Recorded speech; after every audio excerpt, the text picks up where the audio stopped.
If you need to verify a domain, connect a service, or prove ownership for email or website tools, adding a TXT record in GoDaddy is one of the most common tasks you'll run into. And the good news is, it's actually pretty simple once you know exactly where to click.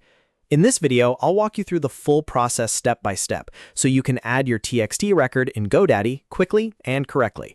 If this video helps, make sure to hit the like button and subscribe for more easy software tutorials. All right, let's get into it. First, go to GoDaddy and sign into your account. Once you're logged in, you'll want to head to My Products. This is where GoDaddy keeps the domains connected to your account, so that's the first place to check.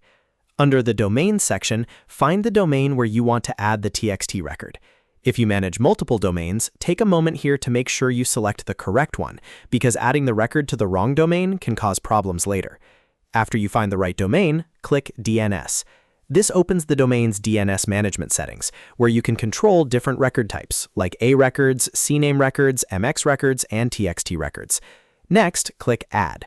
GoDaddy will show you a list of DNS record options, and from that list, select TXT as the type. This is the record type you need for verification codes, SPF settings, ownership validation, and other text-based DNS entries. Now you'll see a few fields to fill out. In the host field, enter @ if you want the TXT record to apply to the root domain. If your provider gave you a subdomain instead, you can enter that subdomain here. In the TXT value field, paste the exact code or text string you were given.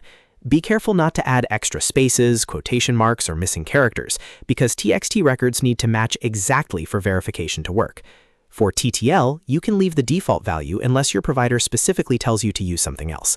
Default is usually the safest choice if you're not sure. Once everything looks correct, click Save. After that, GoDaddy will store the TXT record in your DNS settings. Keep in mind that DNS changes may not work instantly everywhere, because it can take some time for the update to spread across the internet. In some cases, it might verify within a few minutes, and in other cases, it can take a little longer. So if you don't see the result right away, give it some time and check back again. And that's it. You've successfully added a TXT record in GoDaddy. If you found this tutorial useful, don't forget to like the video, subscribe to the channel, and turn on notifications so you don't miss the next step-by-step guide.